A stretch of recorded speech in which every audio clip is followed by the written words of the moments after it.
Hey everybody! Today we're taking a look at Payoff Pitch Baseball. This game is designed by Joe Bryan from Sideline Strategy Games, and it's distributed by PT Games.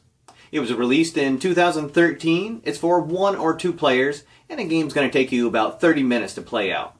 Now, this game was a runner-up for the Sports Game of the Year on the 1 for 5 blog by Paul Dillon. So, I'm very excited to open up the box and show you what's inside. So before we get into the rule book and everything that comes inside, I actually just want to show you how easy an at-bat is to resolve in this game. You simply roll all the 4 dice together. You're going to combine the 2 d6s, and that's going to tell you what column you're looking at. So in this case, we rolled a 7, so it's going to be in the tough column. And then you use the result of the d10s to look down on the batter card. So we see here, we match it up in the tough. 37 against a right-handed pitcher is a strikeout. Now the majority of the plays are going to be resolved just that easily. The only time it would be different is if you get a ballpark result. Then you're going to go over here to the ballpark card. You'd roll the d10s again, and that's going to tell you if you're going to look at the wheelhouse or the in-play section of the batter card. And if you roll on the defense, then you're just going to go to one of the charts in the game, and then you'll consult the 2 d10s, and that's going to tell you which position is involved and whether you're going to be checking on the range or the error chart on the ballpark card. But let's take a look at everything else that comes inside the box, and then I'll go through a extended sample of play. Okay, so first you get a very nice flip-top box. Keep all your game parts in. You get a game mat with a baseball field on it, 3 markers, keep track of the base runners, those 4 dice. Then you get a marker, keep track of the outs. You get a deck of cards that you use at various points for the pitchers, if you need to bring in an emergency pitcher, when the pitcher gets fatigued. And then there's also 8 different pitcher hitting cards that you use if you're playing without the DH. You also get a 12-page rule booklet that does a really great job of breaking down all the various numbers on the pitcher and the batter cards, and then how to resolve all of the plays. And then there's 3 charts that come with the game that have all the different results on them, and one of them is double-sided. And this is what you'll be referring to anytime the result doesn't come directly off the player cards. And finally, there are 5 score sheets that you can either make a copy or download more of from the PT Games website. Also, when you purchase the game, you'll receive a PDF of 8 teams, including all 4 teams from last year's championship series, and as well as a couple of vintage World Series matchups. Now, there are also 2 ways that you can purchase the cards with the game. You can download a PDF from the Sideline Strategies, or you can order a printed set from PT Games. Now, the printed set that you get will be in black and white, but the PDF that you download will be colored. And what's nice about the colored set is that you can really tell at a glance which pitchers are stronger. The tough ones are outlined in blue, and so you can tell right away that Koji Uehara is going to be a much tougher pitcher to face than, say, somebody like Alfredo Aceves, where he actually has the wheelhouse result right in the middle of his card. Just another one of those nice touches that makes the game so super easy to jump into and really at a glance understand what's going on. Another nice thing about the game is that all of the card sets, including the fictional set, come in 2 varieties, so that you can have a player card that it has their splits versus left and right, or you can get the cards so that all their stats are combined, and then you just simply refer to one column regardless of the pitcher that they're facing. So if left-right splits are a big deal for you and you want to see that tough lefty pitcher come in to face somebody like David Ortiz, you have that option with the game. Now, as well as having the most recent MLB season available, several vintage sets available, and it seems like there's more coming out every month, this game also has a fictional set available. And fictional sets are one of my favorite things to do in sports games. I love being able to create my own history and not be constrained by this player would never, hit 8th in the order, or this player would never be used as the closer. I can create my own history and enjoy the game that way. And this game actually kind of goes beyond that in that it gives you enough players that you could create a 20-team league, or they're set up and where they have a number at the top of their card and they're pre-sorted into 16 teams.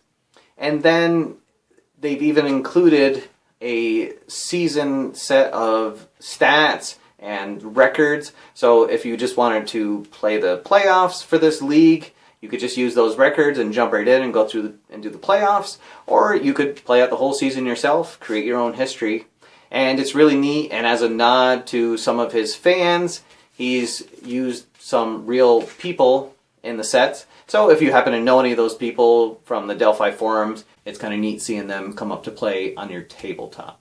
Okay, so to show you how an inning plays out, we'll relive the bottom of the 9th inning of the Game 6, 2013 World Series. Red Sox are leading 6-1. Koji Uehara is coming in to close down the game, and John Jay will lead off for the Cardinals. So we roll all the dice. First we total the D6s, and it's a 7. So we're going to be looking in the tough column, and the 2 D10s are a 40. So a tough 40 against a right-hander is a strikeout. So John Jay goes down swinging, and there's 1 out. Red Sox are 2 outs away from closing down the World Series. Next, Matt Holliday steps in. Again, we just roll the dice. Total is a 5. So again, we're going to be looking in the tough column. The total is a 39.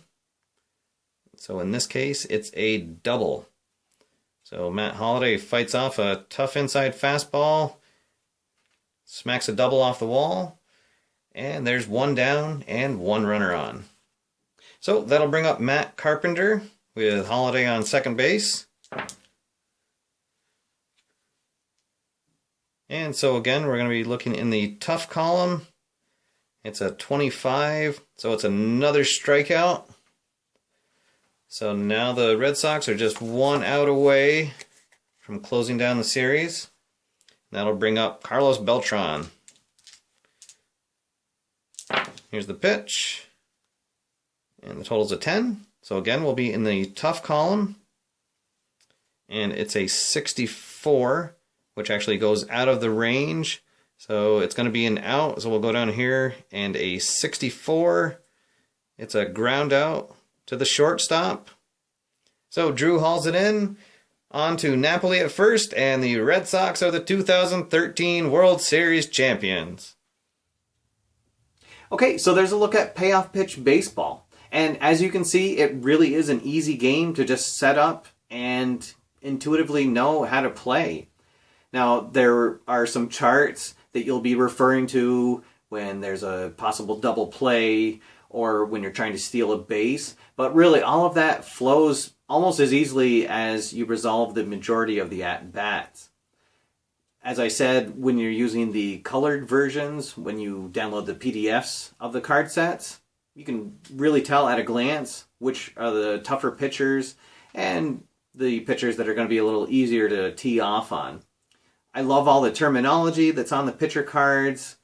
You have wheelhouse and tough and patient, and you'll know that if you're looking at the wheelhouse chart, that's where the home runs are going to come from, because that means that the pitcher left a meatball into the zone. And if the roll comes up in the patient chart, that's where you're going to get a lot of the walks, as the batter is waiting out the pitcher to get the pitch that they want. And really, at the end of the day, it just feels like a great baseball experience. If you really enjoy the left-right splits, you have that option. If it's something that doesn't concern you at all, you can just get the cards that don't have the splits on them at all and not deal with it. If there's any downside to the game at all, it's that you are referring to the defensive ranges and the defensive ratings quite a bit, especially for the catcher. And sometimes on the score sheet, if you don't exactly remember where your catcher is, it can be hard to dig that out just the way that the scorecard's laid out. But that's a very minor nitpick, and once you're past like the second or third inning, you'll probably remember all those ranges and ratings anyways, and you won't need to refer to them. But other than that, the best praise that I can ever give a game is that when I get done playing it, I immediately want to set the game up and play it again. And that's what happened with this game. And also the other best praise that I can give a game is how easy it is to set up and play. And literally within 5 minutes of taking this out of the box, I was playing a game and I was through the first inning. It's really that simple, and it's actually, when you start playing it, you think like, oh, this can't be that simple, but it really is. Sometimes when you get into like base runner advancement, some of those things, when you're not quite sure which chart you're referring to, that can maybe bog it down a little bit. But really, once you get through a few innings of your first game and you know where everything is, it just flows really well. So the praise that this game received is very well deserved.